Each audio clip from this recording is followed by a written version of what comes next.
Hello, I'm Tim Harris. This is Julie Harris, and this is Real Estate Coaching Radio. That's right. So make sure that you hit the subscribe button so you won't miss any future episodes. Thanks again for popping by. Hit that like button, and don't forget to leave your comments and questions so we can get right back with you. We will. Thank you for continuing to make our podcast, Real Estate Coaching Radio, the #1 listened to podcast for real estate professionals in at least the United States. And let us know what you think about this video. Leave your comments below. Thank you.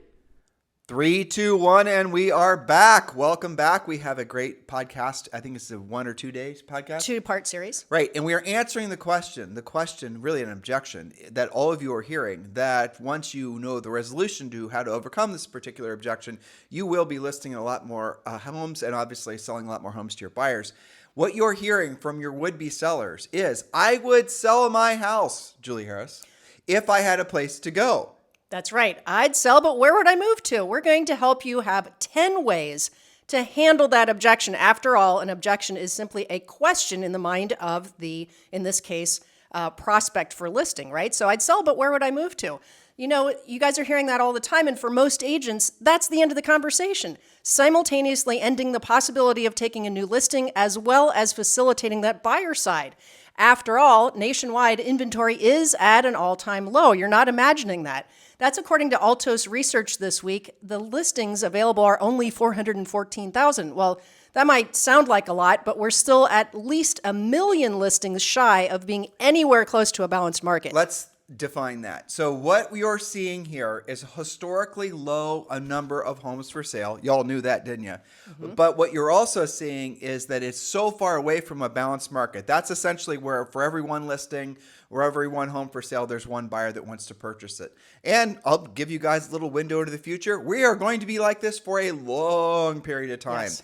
And all of the reasons why we have discussed on previous podcasts. That's right. So don't just answer when they say, I'd move, I'd sell, I'd list with you, but where would I move? Don't just say the typical, yeah, there's really nothing on the market. I mean, everything in the MLS is already pending. I'll put you into my search widget and we'll watch for something to pop up together. Well, that is one method of finding something someday for your would-be sellers to buy, but you can't end the conversation there and expect to do any business this year. As Tim just said, you can expect it to be like this for a while. And by the way, those of you who are buying buyer leads, hey, how about this? Stop buying buyer leads, because for the most part, your bought buyer leads are going to be a total waste of money, at the very least an exercise in futility. You have enough opportunities, but you have to pivot your thinking and focus more on where the opportunities are, which are going to be the listing side of the equation. And we're going to give you 10 drill down points on what you can be doing to create inventory. Because ultimately, guys, think about this. You're going to be creating a listing or a listing lead, and you probably already have a buyer for said listing lead. You just need to move away from the idea that you're going to be spoon-fed opportunities and start creating your own. It's what Julie and I call being a passive lead generator to being a proactive lead generator. That's right, because after all, you've probably noticed that market forces are working against you. Rates are higher, although landing at about 6.5% last week is a step in the right direction. They're still quite a bit higher than what you guys would like. And inventory is scarce. So now you can add some inflation, the specter of a possible financial crisis, and overall uncertainty, and you now have a transitioning market. You forgot the alien visitations and, exactly. And the pandemic and all that election stuff. Cycles and war in the Ukraine. So, I mean, really, at the end of the day, this is the time where an agent that has skills, and along with skills, you're going to have a really powerful mindset, can make the most of the market, because most people are walking around with their hands up in the air not knowing what to do, waiting to be told what to do. That's exactly right. So you now have a choice to make. You can either wait for the market to bounce back, or you can create your own opportunities by being a lot more proactive.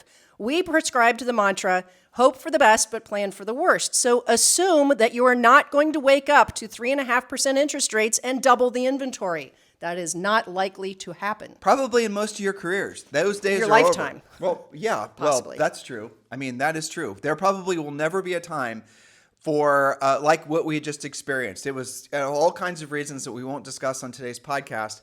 But until there's an enormous number of new homes that will be built, and that is going to be a big surge, you mark my word, guys, we're going to be talking about new construction until the cows come home as being one of the greatest sources of listing inventory. But you're also going to see, if those of you are investors, the new home builder stocks are going to go through the roof. That is where the growth is going to be in the housing market. The resale, for the most part, those folks are locked into long-term low interest rates. And there's not much motivation right now for them to want to sell if they're purely aspirational, or frankly, if they're purely in it for making more money. So you're going to have to really accept the fact that your buyers and your sellers in a market like this are going to be the ones that are motivated by really financial changes or lifestyle changes. And there are millions of them like that. That is your traditional real estate client. Someone who's moving because the house is too big, house is too small. Someone who's moving because financial reasons, legal reasons, all kinds of things. But the speculative mover or the voluntary move up type who, a lot of people have just said, well, I've been here 2 years. It's time for me to cash out and move on up. Those people are going to be on the sidelines and maybe for the rest of your careers. So in order for you to get at the real heart of the business, which are the absolutely positively motivated buyers and sellers, it's going to take a lot more skill. That's right. So back to our conversation with that would-be seller client who won't list with you today because they don't want to become homeless. Here are 10 solutions. We're going to do 5 today and 5 tomorrow that go beyond waiting and watching for magic inventory to arise in your MLS. So point one, consider building a home. Tim just mentioned new construction. There is a lot of that going on. There is actually a lot of existing inventory out there. Consider building a home instead of chasing after the scarce resale inventory. There are several advantages to this option. First, many builders are buying down interest rates using their in-house financing. A lot of the builders are buying it down into the 5s right now. The buyer can lock in a better rate this way. Next, the house is new. That means no rehab for them and no inspection woes for you.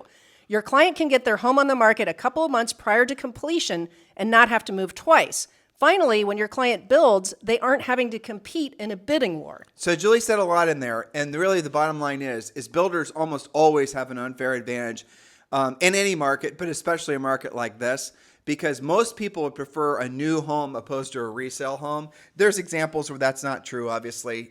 Certain more built up suburban or even urban areas that are highly desirable. But for the most part, for most of you listening, and this podcast have tens of thousands of you that download it every single day, you're going to have most of your success when you really befriend all the local builders. Now, we talked about builders infinitum on this podcast. Mm-hmm. Make sure you go back and listen to past podcasts. And obviously, if you're watching us over on YouTube, you can gather all the past information there.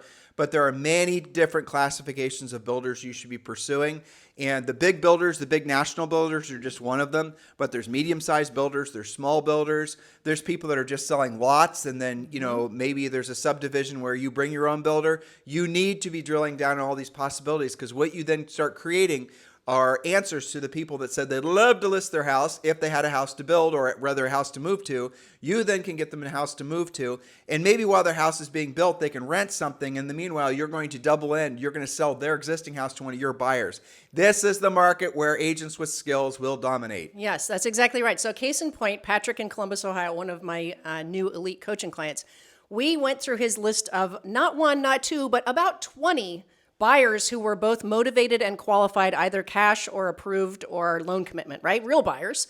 And we determined, one of his homework assignments was to go through that list and ask yourself, of those 20 or so who are simply not in contract because he hadn't found them anything, many of them with listings to come, how many of those 20 would be potentially good build clients? And he came up with 6, and that was his weekly homework. Then we go through the builders, who's building what, where, we make a match. But I'm curious. So why was it only 6 of the 20? What happened to the other 14? Why aren't they good build price clients? Price range would be one. And we talked about, sometimes clients will say, well, new construction isn't for me. And so the coaching on that is to at least go show, would you at least consider, let's just make sure that you're going to rule that out. Because they're locked into a geographic area primarily? Or maybe they have a picture, they've never been to new construction. They don't really have a feel for what that even means. They have the perception that they're not going to have any trees, that kind of thing. They want sidewalks. They want the traditional neighborhood feel. But at least 6, and with that conversation, there could be more. Those are potential deals. So Patrick's job is to marry the buyer's needs with the right builder. We talked about registering with builders and all the new construction stuff. And a lot of builders have inventory that's not officially for sale, that they're building that maybe somebody backed out on, or maybe they build it as a spec. Because remember, guys, most of the houses, let's say in frame, when did those actually start? When did those actually, maybe 6 months ago, if you were living like Columbus, Ohio, where Julie and I used to live, they're not doing a lot of construction on those things, building foundations because they're basements. You're not digging holes in the winter. So you're talking about, the builders may have started some of these houses as specs a while ago, and they might be sitting on more than they like.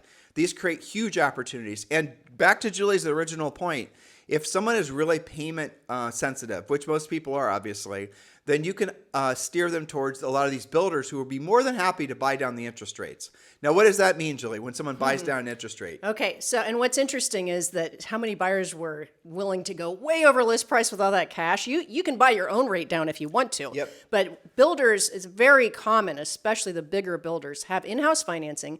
So they will subsidize the mortgage by paying the lender 1 or 2 points to, quote, buy down the interest rate.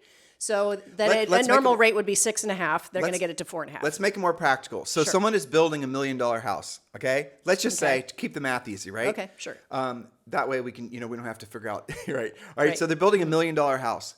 The prevailing interest rate right now is about 6.5. Okay, so someone, in order to get a payment where they want it, or frankly, maybe they want to build more of a house, and so that they need to figure out a way to make the cash flow work. Right. They need to buy the rate down to 5.5. Sure. Or whatever it is. Mm-hmm. So what the builder does, making this very practical, is the builder will then take money and they'll give the money to the lender, and they'll then essentially buy the interest rate down to make the rate lower. And there's also other hybrid versions of that too. But the essence of it, and again, we talked about this a lot on the podcast, but the essence of it is that you can make the payment lower. Now, you can also do this on resale, by the way. You can. It's just a lot more difficult to get a resale seller to kind of open their mind to that because the builder can build in, because most builders are making 20% margins on these houses. Mm-hmm. And so if they have to make a little bit less and maybe make a little bit more here, a little bit there, they can easily get their appraisal to work out. Whereas in a resale home, their appraisers, as you guys are now learning, are being a lot more restrictive about values and really making it tight to actual comps. That's right. And builders have a lot more flexibility at volume, right? And in fact, I listened to a really interesting podcast about this, that builders were making, when the market was even hotter and rates were lower, builders were making 30 to 35% margins. So now builders are saying, I was great at 20%. That's still fantastic. Instead of making that extra 15%, I'm going to apply that to helping more buyers qualify and get those rates down. And you can't, sometimes they're adjustable, sometimes there's fixed. There's such a thing as a 10-year adjustable, so you're fixed for 10 years. You're probably going to move in that time. Actually, you're bringing up a whole bunch of interesting points with what you just said. And listeners, I want you to really drill down, okay? Most people aren't going to stay in their house 10 years. Right. I mean, they're going to stay in the house 5 to 7 years. Their needs change, job, all the rest of the normal things, okay? But here's the other thing. Inflation, and this is not a political statement, is here to stay. And if anything, inflation is going to increase. So in all likelihood, your buyer or the seller that wants to buy, right? They're now buying what will be probably the lowest price for whatever, the property that they want to purchase, the lowest price in the house for probably the rest of their lifetimes. In other words, they buy now, a year from now, 2 years from now, 5 years from now, they're going to be thrilled that they purchased. Julie and I know many people that are in the finance industry, like, stocks, bonds, securities and whatnot, investor types. And they all pay attention to the bond market. They're paying attention to what Treasury notes are doing. They're paying attention to what M1 and M2 money supply is doing, and all this blah, blah, blah, blah stuff, which is kind of interesting, but very academic. And, not very good content for this podcast either. But really what we have learned from listening to all of them is they're all projecting that interest rates are not going to be increasing much more than what they are now because of look what happened with just the increasing of the rates, what it did to the whole banking sector. And that's probably not done. So you're going to see interest rates probably level off about where they are now, but you're going to see inflation most likely creep back up to double digits again. And it's going to stay there for a long period of time, which means that the house that Bob just bought for, $500,000 next year is probably going to be worth $550,000. Then it's going to be worth $600,000. I know these numbers sound wackadoo, but remember, leading up to midway through 2022, up to that point in the prior 2 years, most homes in the United States appreciated by 50%. Appreciated, air quote. The price went up. They inflated. And that's going to continue to happen. So if someone is on the fence about purchasing a house now because of all the usual psychological reasons, you've got to ask them the questions. In your opinion, is inflation going up or down? What have you seen, Mr. Prospective, client, that's gotten cheaper, and they'll just do their cursory studying and research of this, and they'll agree inflation is going to go up, which means, Mr. Seller or Mr. Buyer, the house that you want to purchase is going to be more expensive. And I'm going to tell you guys the net losers in all of this. What's going to happen now are the people that don't get themselves into a house. The people that don't get themselves into a house now are probably going to be priced out for a long period of time. And I mentioned this the other day, and some of you shared your experiences as well. When Julie and I started selling real estate in the early 90s, we did our first transaction when we were 23 and 22. The people that we were running into when we started selling a lot of houses, a lot of those first-time buyers that we were working with at the time, you get a lot of first-time buyers when you're new in real estate, right? And they're great. You love them. They were in their 40s. Now that's going to happen again. So work this out in your head, right? The 80s were a time where, especially the beginning of the 80s, where you had really high interest rates, and then a lot of the economy was sorting itself out through the 80s into the 90s. So if these people had come up in the 70s, in their 20s, and where they should have been purchasing a house, they were priced out for a decade. That's going to happen again. So if you are on the fence about purchasing a home, you got to understand that everything with regards to your cost of living, from your rental price to your obviously your mortgage payment, the nice thing is you can lock it in right now at, not the lowest of rates, but obviously a low rate. And you know what your payment's going to be for the next 30 years.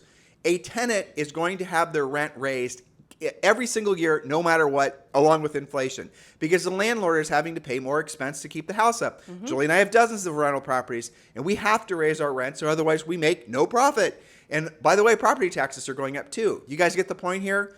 You are in the right place at the right time. You just have to have the skill sets to help people, to coach people, to counsel people into knowing what the ramifications are of the decisions that they make not to transact now. And what you're going to have to realize is you need to make your inventory. That's the whole point. You cannot be a passive lead generator in this marketplace. You have to be the person that's out there door knocking, making the phone calls. We teach you all of these skills in Premier Coaching. And guess what? You can join Premier Coaching right now 100% for free. Just go to premiercoaching.com, premiercoaching.com. We give you scripts. We give you objection handlers. We give you a 90-day massive action plan, the real estate treasure map. And by the way, you do get a semi-private daily coaching call when you join premiercoaching.com. Just go to premiercoaching.com, or you can obviously text Premier to 47372 and we'll text you back a link. But most of you, go to premiercoaching.com and enroll. Just go ahead and do that. That will give you the first step into your long-term roadmap for what will work as your business plan, your real estate career for at least the next 5 to 10 years. We do not think there's going to be any significant change away from what we just described to you as far as the economic scenario for at least 5 years. So buckle in, accept this is what the market has to give you, and then step up to the opportunity that market presents. That's right. So back to, I would list with you, but where am I going to go? So that was point number 1. You might help them build. Point number 2, consider buying first, closing, and then listing the previous home. Don't assume your buyer-seller prospects won't or can't utilize this option. They may have a down payment saved that is not part of their home equity. They might use a bridge loan to borrow their equity, close on the next home, and then sell the old one.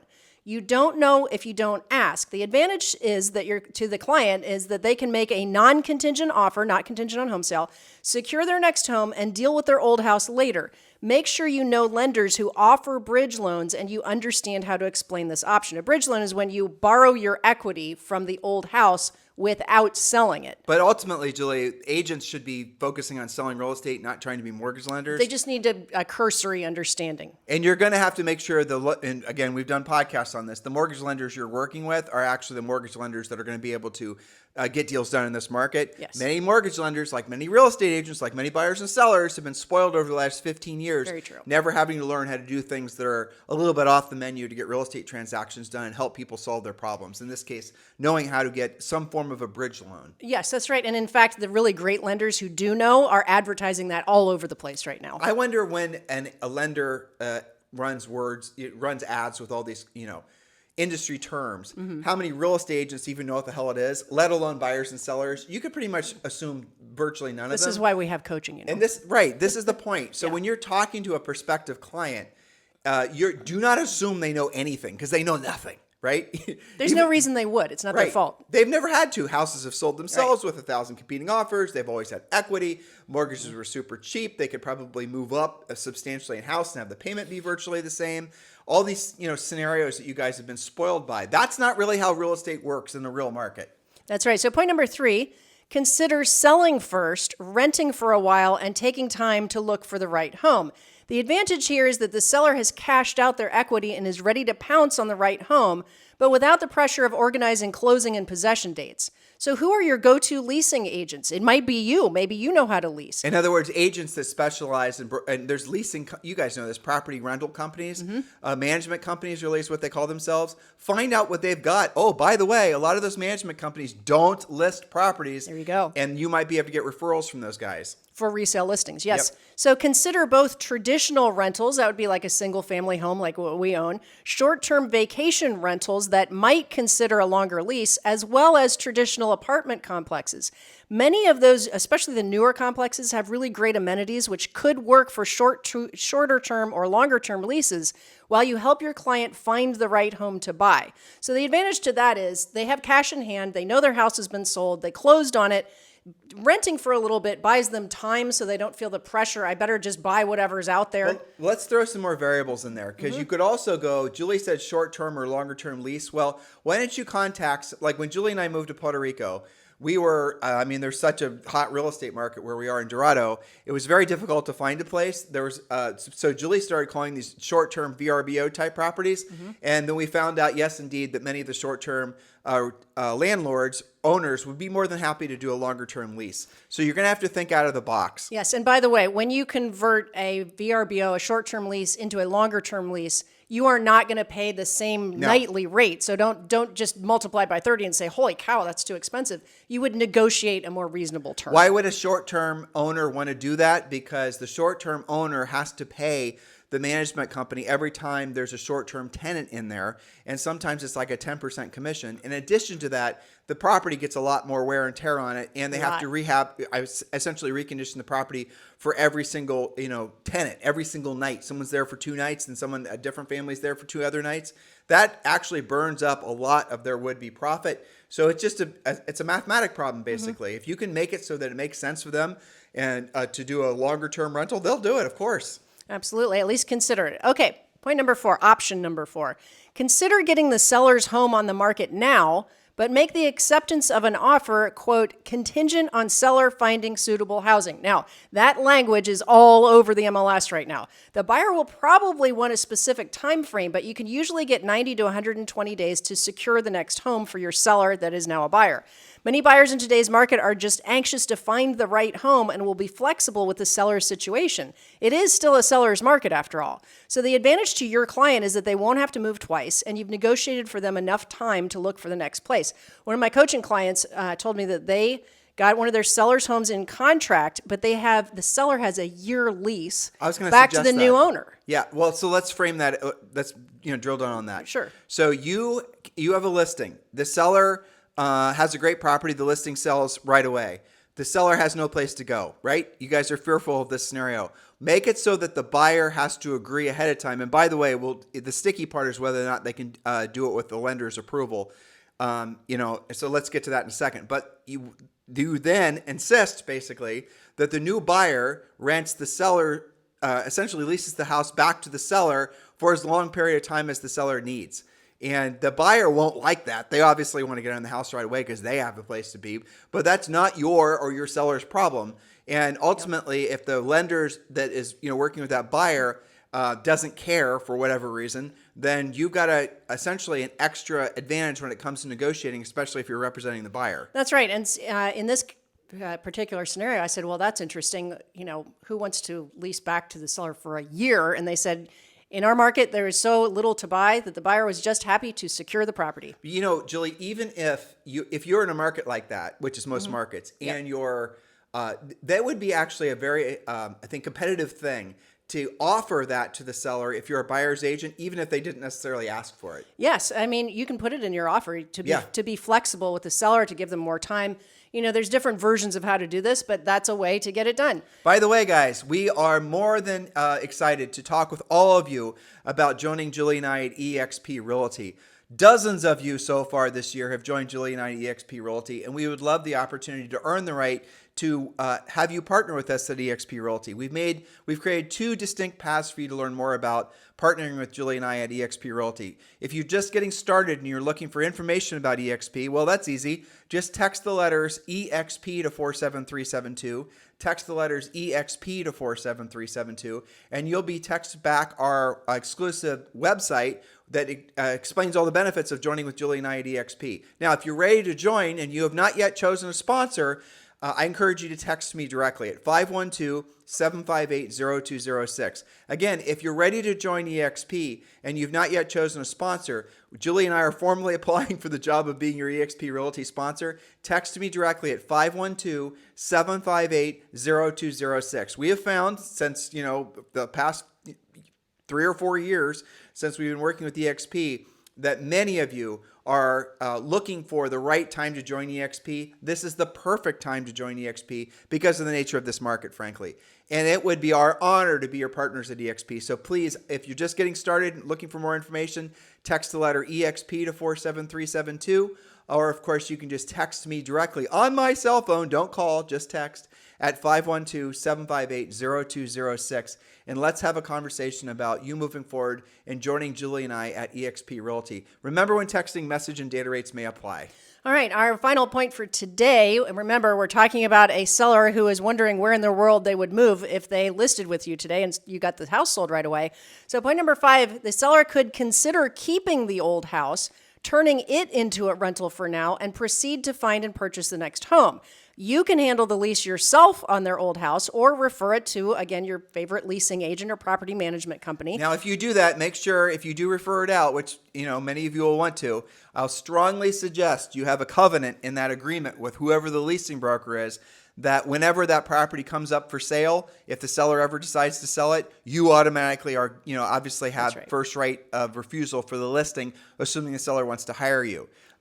It shouldn't be a conflict. Most of the listing brokerages and the property management companies will be more than happy to obviously have you be the listing agent in the case that the seller decides to sell. But ultimately, it's going to be your job to keep in contact with that seller. Now, what a lot of our luxury agents are doing is they're starting to do leasing of their own properties in these scenarios, because guess what? Really wealthy people don't ever have to sell. They can always turn their properties into rentals. We saw that happen in the last big downturn.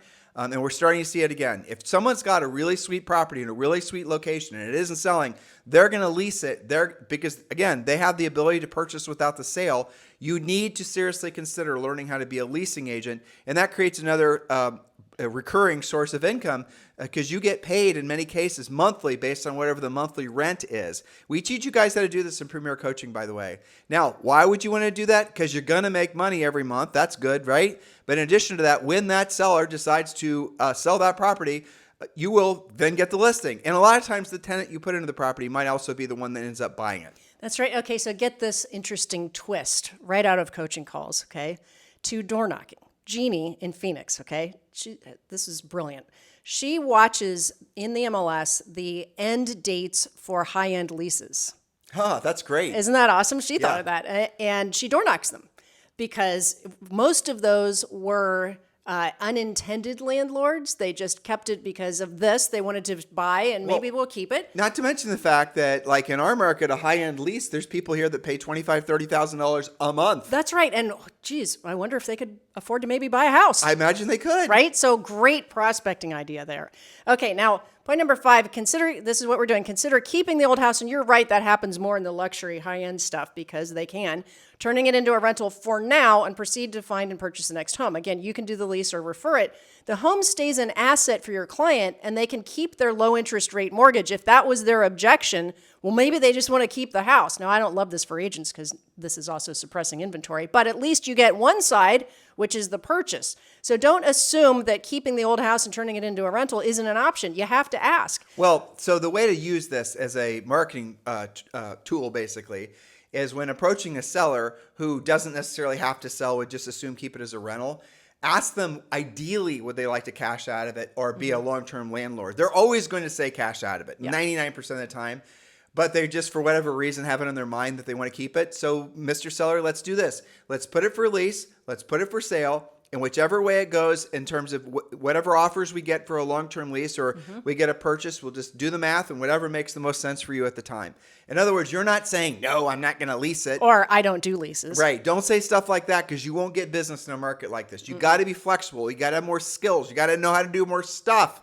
That way you're going to be able to attract more people to want to do business with you. And again, I'll drill down on this, especially in the high end, this is true. So guys, listen, we're going to pick up tomorrow where we left off today. Hopefully you're enjoying this series. I know you are because you're keeping this the #1 listened to daily podcast for real estate professionals in at least the United States. And by the way, thank you for the wonderful birthday presents that all of you guys gave us. 5-star reviews on iTunes. Now, in case you missed it, Julie and I had birthdays this month. And if you did not give us a birthday present, we're asking you to make it very simple. Just give us a 5-star review on iTunes. It's very simple. Most of you, like 93% of you are listening to us on iTunes now. Scroll down, click the 5 stars, leave a pithy comment. We do sincerely appreciate the feedback, and we appreciate, and we read, and, frankly, Julie and I enjoy a lot of your comments. What we really like are the comments where you're sharing with us, and by the way, the other people reading your comments, what it is that you learned, how it helped your real estate business, because it helps Julie and I to understand whether we're on track or we need to get back on target with regards to certain content we're delivering. We always keep this podcast very pure, very clean, very practical, not speculative. We're giving you guys direct action items so that you can go out and help people make money now, because that is what you need in this podcast. There's no shiny objects here. There's no speculative stuff. We're not talking about woo-woo. We're talking about putting you in a position to help people make money. Thank you for keeping this #1 listened to daily podcast for real estate professionals in at least the United States. And for all of our international listeners, we love you guys too. Have a great day. We'll talk with you on the show tomorrow. Hello, thank you for having watched this video. Please remember to subscribe to our YouTube channel.